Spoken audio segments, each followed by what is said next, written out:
여러분, 지금 우리 경제에 정말 유례없는 비상벨이 울리고 있습니다. 2026년 2월 현재 원달러 환율이 마침내 1,500원이라는 심리적 마지노선 돌파를 목전에 두고 있거든요. 이건 단순히 수입 물가가 오르는 정도의 문제가 아닙니다. 대한민국 부동산 시장의 근간을 뿌리째 흔들 수 있는 거대한 지각 변동의 전조 현상이라고 보셔야 합니다. 과거 1997년 IMF 외환위기나 2008년 글로벌 금융위기 때 우리 부동산 시장이 어떻게 무너졌는지 다들 기억하시나요? 그때도 시작은 항상 환율이었습니다. 돈의 가치가 떨어지고 달러가 귀해지면 결국 그 파도는 우리 집값으로 고스란히 밀려오게 되어 있습니다. 지금의 환율 폭등은 그때의 공포를 다시 불러오기에 충분한 상황입니다. 오늘 제가 여러분께 전해드리는 이야기는 단순한 공포 조성이 아닙니다. 팩트에 기반해서 이 거대한 위기의 실체를 정확히 파악하고 내 소중한 재산을 어떻게 지켜낼지, 그리고 누군가에게는 재앙이 될 이 상황을 어떻게 기회로 바꿀 수 있을지, 그 구체적인 생존 전략을 하나하나 짚어보려고 합니다. 지금 당장 여러분의 대출 이자가 왜 이렇게 무섭게 오르는지, 그리고 내가 살고 있는 아파트 가격이 어떤 경로로 위협받고 있는지 궁금하지 않으신가요? 정부가 내놓은 여러 대책들이 왜 지금 현장에서는 힘을 쓰지 못하고 무용지물이 되고 있는지, 그 뒷이야기를 아주 쉽고 자세하게 풀어드리겠습니다. 환율 1,500원이라는 숫자가 우리 집 안방까지 쳐들어온 지금, 과연 대한민국 집값은 이 거센 파고를 견뎌낼 수 있을까요? 아니면 속절없이 추락하는 길만 남은 걸까요? 오늘 영상을 끝까지 보시면 그 해답과 함께 여러분이 지금 당장 실행해야 할 매뉴얼을 얻어 가실 수 있을 겁니다. 자, 환율이 오르면 왜 우리 집값이 떨어질 수밖에 없는지 그 메커니즘부터 살펴볼까요? 환율이 오르면 수입하는 모든 물건의 가격이 비싸집니다. 그러면 물가가 치솟겠죠? 한국은행은 이 물가를 잡기 위해서 울며 겨자 먹기로 기준금리를 올릴 수밖에 없는 처지에 놓이게 됩니다. 금리가 오르면 당장 우리에게 닥치는 현실은 무엇인가요? 맞습니다. 바로 이자 부담입니다. 여러분이 매달 은행에 내야 하는 대출 이자가 50만 원에서 80만 원으로 다시 120만 원으로 불어나는 건 순식간입니다. 이 이자를 감당하지 못하는 가계가 늘어나면 결국 시장에는 급매물이 쏟아질 수밖에 없습니다. 여기서 우리가 주목해야 할 핵심 지표는 금리의 유지 기간입니다. 환율 1,500원을 방어하기 위해서는 시장 금리를 우리가 상상하는 것보다 훨씬 더 높게, 그리고 훨씬 더 오랫동안 유지해야만 합니다. 저금리 시대에 익숙해진 우리에게 고금리 장기화는 그 자체로 부동산 시장의 빙하기를 의미합니다. 사실 정부도 손을 놓고 있었던 건 아닙니다.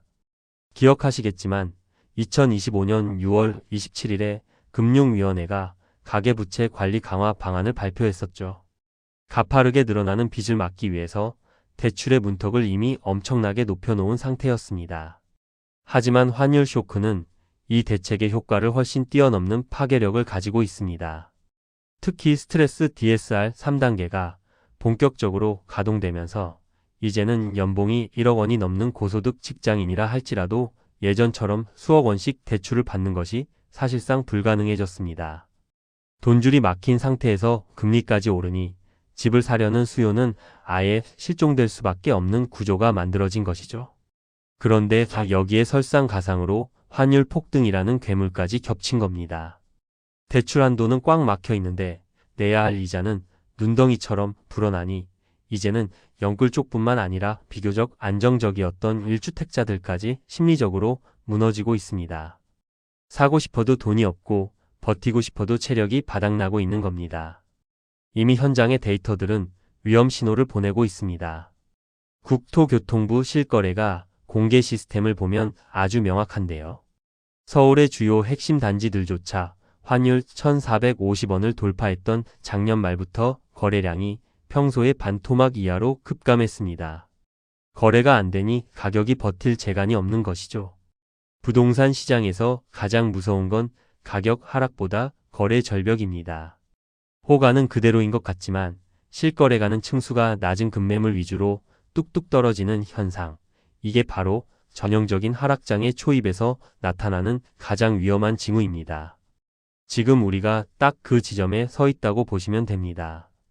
정부가 지난 2025년 10월 15일에 주택시장 안정화 대책을 발표하며 시장을 연착륙시키려 노력했습니다만 거시경제의 거대한 파도인 환율 앞에서는 역부족인 모습입니다.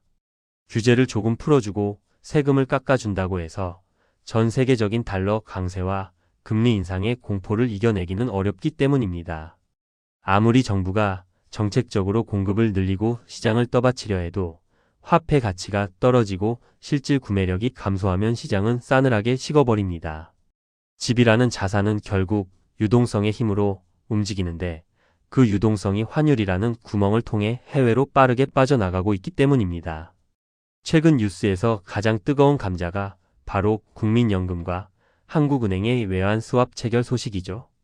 무려 650억 달러라는 어마어마한 규모입니다. 우리 돈으로 따지면 수십조 원에 달하는 금액인데 정부가 환율을 방어하기 위해서 국민들의 노후 자금인 연금 달러까지 빌려 쓰고 있다는 뜻입니다.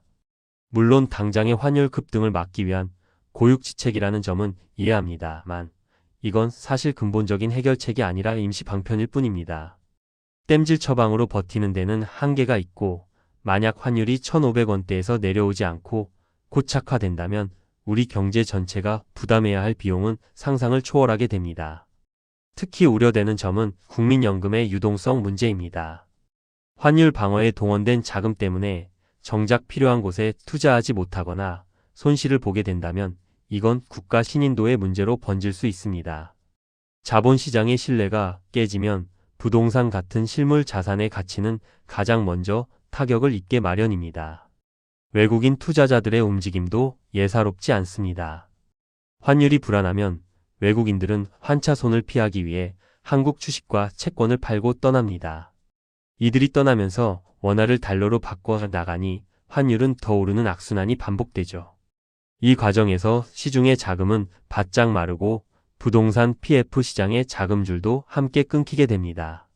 특히 외국인이나 외지인 투자 비중이 높았던 서울 강남 3구와 용산 같은 지역들은 이런 자금 유출의 타격을 더 직접적으로 받을 수밖에 없습니다. 강남 불패라는 신화도 결국은 풍부한 유동성이 뒷받침될 때 가능한 이야기지 지금처럼 돈의 흐름이 막히는 상황에서는 예외가 될 수 없습니다. 자, 그럼 공급 쪽 상황은 좀 나을까요? 지난 2026년 1월 29일에 정부가 야심차게 발표한 도심 주택 공급 확대 및 신속화 방안에 기대를 거는 분들이 많습니다. 재개발과 재건축의 규제를 대폭 완화해서 도심에 빠르게 아파트를 짓겠다는 계획인데 여기에도 환율이라는 폭병이 숨어 있습니다. 정부의 의지는 확고합니다.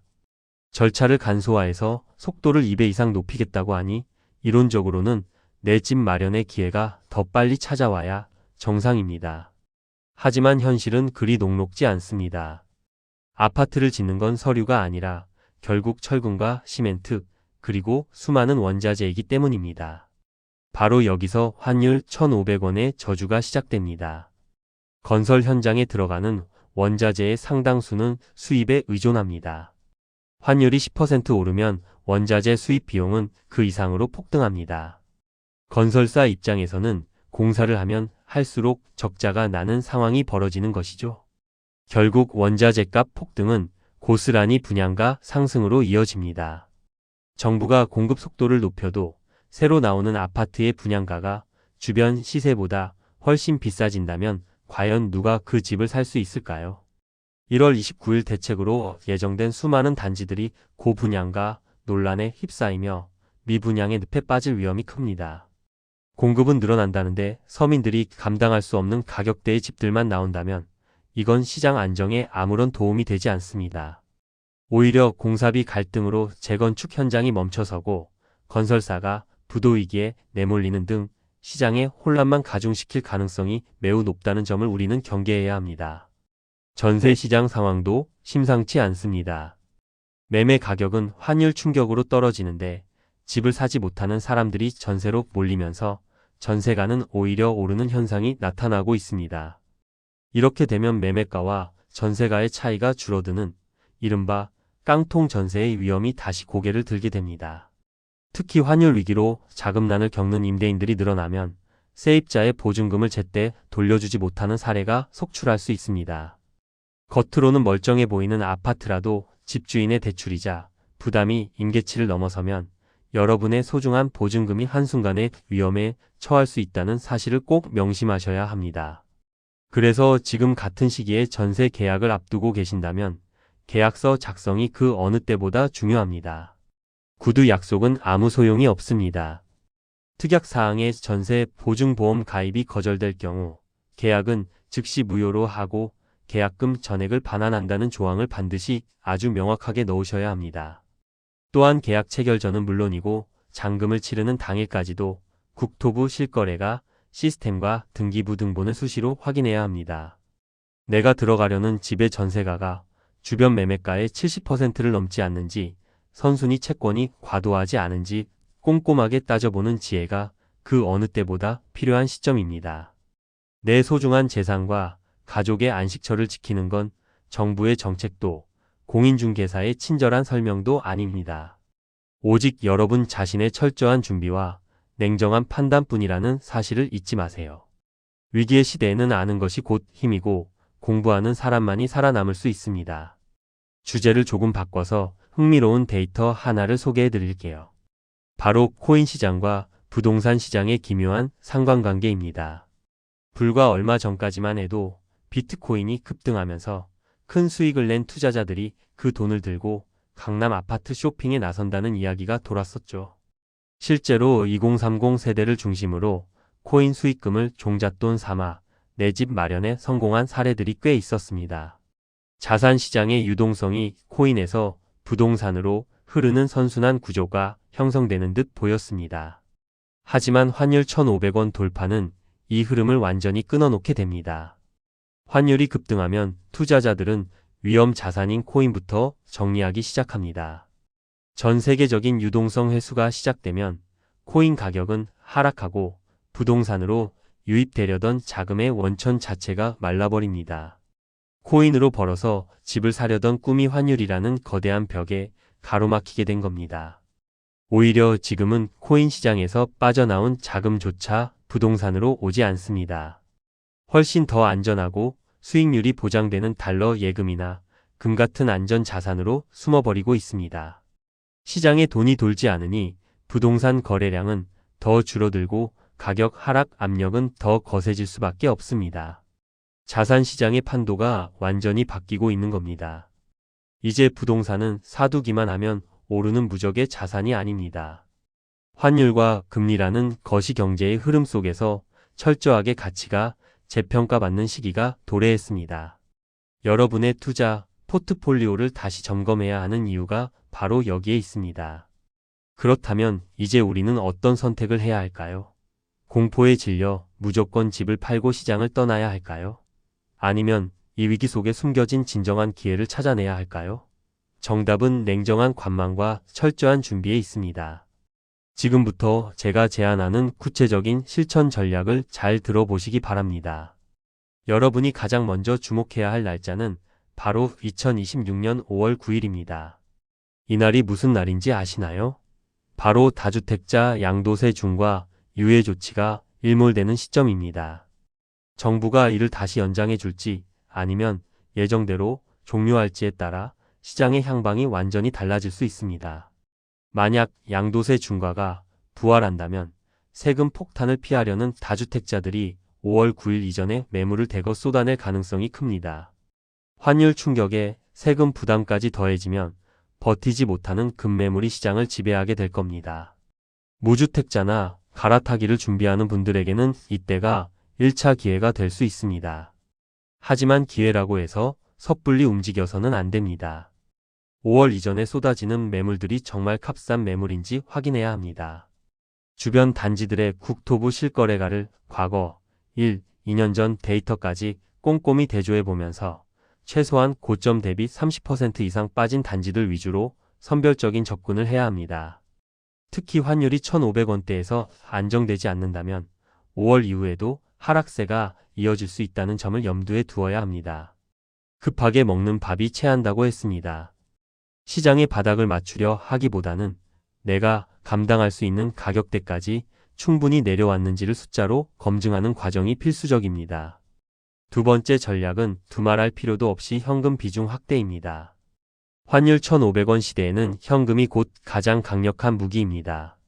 자산 가치가 떨어지는 시기에는 현금을 쥐고 있는 사람이 시장의 주도권을 갖게 됩니다. 빚을 내서 자산을 늘리기보다 빚을 줄여서 현금 흐름을 확보하는 것이 우선입니다. 지금 시점에서 무리하게 대출을 받아 집을 사는 영끌은 그야말로 도박입니다. 내가 감당할 수 있는 수준을 넘어서는 부채는 환율발 금리 인상의 파도를 만나는 순간 여러분의 삶을 파괴하는 흉기로 변할 수 있습니다. 지금은 공격보다 수비에 치중하며 체력을 비축해야 할 때입니다. 내 소득의 40~50% 이상을 이자로 내야 하는 상황이라면 그 집은 더 이상 안식처가 아닙니다. 금리가 어디까지 오를지 모르는 불확실성의 시대에는 최대한 대출 의존도를 낮춰야 합니다. 이미 대출이 많으시다면 고정금리로 전환하거나 중도 상환을 통해 리스크를 관리하는 적극적인 자세가 필요합니다. 정부의 11.5 대책이나 1.29 대책 같은 달콤한 신호들에만 매몰되지 마세요. 정책은 방향을 제시할 뿐 시장의 실제 가격은 환율과 금리라는 냉혹한 경제 원리에 의해 결정됩니다.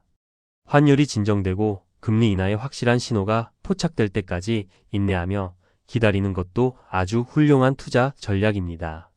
숫자는 절대 거짓말을 하지 않습니다. 여러분이 매일 보시는 뉴스 헤드라인보다는 국토부 실거래가 수치와 한국은행의 기준금리 발표, 그리고 매일 아침 변동되는 환율 고시를 더 믿으셔야 합니다. 거시지표가 하락을 가리키고 있다면 시장의 분위기에 휩쓸리지 말고 데이터에 근거해 행동하세요. 특히 지방 부동산 시장에 관심을 가지고 계신 분들은 더욱 주의하셔야 합니다. 서울 핵심지는 그나마 하방 경직성이 있겠지만 입주 물량이 쏟아지는 지방 도시들은 환율 쇼크의 직격탄을 맞고 무너질 위험이 큽니다. 수도권과 지방의 양극화는 우리가 생각하는 것보다 훨씬 더 심각해질 것입니다. 미분양 아파트가 쌓이고 건설사들의 자금 순환이 막히면 부동산 PF 시장의 위기가 현실화될 수 있습니다. 이건 단순히 건설사 하나의 문제가 아니라 우리 경제 전반의 시스템 위기로 번질 수 있는 뇌선입니다. 분양권 투자나 경매를 고민하신다면 대상 물건의 안정성을 100번, 1000번 확인해도 모자람이 없습니다.